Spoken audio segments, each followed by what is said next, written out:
Hi all welcome back to Aishwarya vlogs. ಎಲ್ಲರೂ ಹೇಗಿದ್ದೀರಾ? I hope ಎಲ್ಲರೂ ಚೆನ್ನಾಗಿದ್ದೀರಾ ಅಂತ. ಇನ್ನೂ ಯಾರೆಲ್ಲ ನನ್ನ ಚಾನಲ್ ಸಬ್ಸ್ಕ್ರೈಬ್ ಮಾಡದೆ ನೋಡ್ತಿರೋ ಪ್ಲೀಸ್ ಸಬ್ಸ್ಕ್ರೈಬ್ ಮಾಡಿ, ಹಾಗೆ ಪಕ್ಕದಲ್ಲೇ ಕಾಣುವ ಬೆಲ್ಲೈಕನನ್ನು ಕ್ಲಿಕ್ ಮಾಡಿ. ಇವತ್ತು ನಾನು ನೋಡಿಸ್ಕೊಡೋ ರೆಸಿಪಿ ಬಂದು ಅಜ್ಜಿ ಮನೆ ಸ್ಪೆಷಲ್ ತರಕಾರಿ ಸಾಂಬಾರು. ಅನ್ನಕ್ಕೆ ಮುದ್ದೆಗೆ ಎಲ್ಲದಕ್ಕೂ ವಾವ್ ಅನ್ಸೋ ಥರ ಸಾಂಬಾರು. ಬನ್ನಿ ನೋಡೋಣ ಹೇಗೆ ಮಾಡೋದು ಅಂತ. ಮೊದಲಿಗೆ ಒಂದು ಕುಕ್ಕರ್ಗೆ 1 ಲೋಟ ನೀರು, ವಾಶ್ ಮಾಡಿ ನೆನೆಸಿಟ್ಕೊಂಡ ತೊಗರಿಬೇಳೆನ ಕುಕ್ಕರಲ್ಲೆಲ್ಲ ಹಾಕಿ ಸ್ವಲ್ಪ ಬಾಯ್ಲ್ ಆಗಕ್ಕೆ ಬಿಡಬೇಕು. ಅಷ್ಟರಲ್ಲಿ ಸಾಂಬಾರು ಪೌಡ್ರ್ ಮಾಡ್ಕೊಳ್ಳೋಣ ಬನ್ನಿ. ನಿಮಗೂ ಈ ಸಾಂಬಾರು ಪೌಡರ್ ರೆಸಿಪಿ ಬೇಕು ಅಂದರೆ ಕಮೆಂಟ್ ಬಾಕ್ಸ್ನಲ್ಲಿ ಕಮೆಂಟ್ ಮಾಡಿ. ನೆಕ್ಸ್ಟ್ ವೀಡಿಯೋದಲ್ಲಿ ನಾನು ರೆಸಿಪಿನ ಶೇರ್ ಮಾಡ್ತೀನಿ. ಈಗ ಇದನ್ನು ಆಯಿಲ್ ಇಲ್ದಿರೋನೇ ಡ್ರೈ ರೋಸ್ಟ್ ಮಾಡ್ಕೋಬೇಕು. ಡ್ರೈ ರೋಸ್ಟ್ ಮಾಡಿಕೊಂಡು ಒಂದು ತಟ್ಟೆಗೆ ಹಾಕಿ ತಣ್ಣಗಾದ್ಮೇಲೆ ಅದನ್ನು ಮಿಕ್ಸಿ ಜಾರ್ಗೆ ಹಾಕ್ಕೊಂಡು ರುಬ್ಕೊಬರ್ಬೇಕು. ರುಬ್ಬೋದು ತರಿ ಆಗಿರಬಾರ್ದು, ತುಂಬ ಸಾಫ್ಟಾಗಿರಬೇಕು. ನೋಡ್ತಿರ್ಬೋದಲ್ವ ಹೇಗಿದೆ ಅಂತ.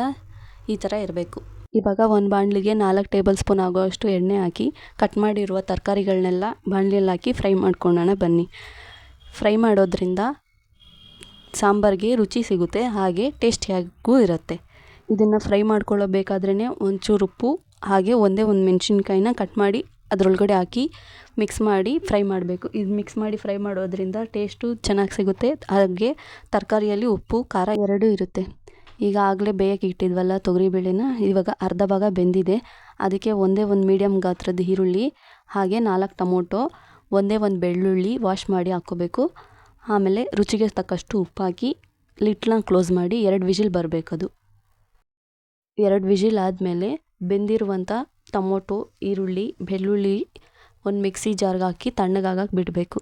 ತಣ್ಣಗಾದಮೇಲೆ ಒಂದು ನಿಂಬೆಹಣ್ಣು ಗಾತ್ರದಷ್ಟು ಹುಣಸೆಹಣ್ಣು ಮತ್ತು 3 ಟೇಬಲ್ ಸ್ಪೂನಷ್ಟು ಸಾಂಬಾರು ಪೌಡರ್ ಮನೆಯಲ್ಲೇ ಮಾಡ್ಕೊಂಡಿದ್ವಲ್ಲ ಆಗಲೇ ಆ ಸಾಂಬಾರು ಪೌಡರ್ ಮತ್ತು ಕೊತ್ತಂಬರಿ ಹಾಕಿ ರುಬ್ಕೊಂಡು ಬರೋಣ ಬನ್ನಿ.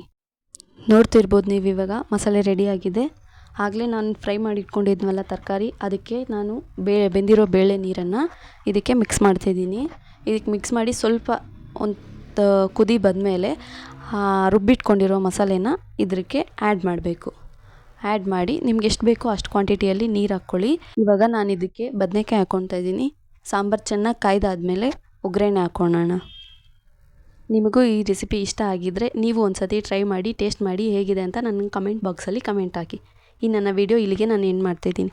ಈ ನನ್ನ ವೀಡಿಯೋ ನಿಮ್ಗೆ ಇಷ್ಟ ಆಗಿದ್ದರೆ ಪ್ಲೀಸ್ ಒಂದು ಲೈಕ್ ಮಾಡಿ, ಕಮೆಂಟ್ ಮಾಡಿ, ಹಾಗೆ ಸಬ್ಸ್ಕ್ರೈಬ್ ಮಾಡೋದನ್ನು ಮರಿಬೇಡಿ.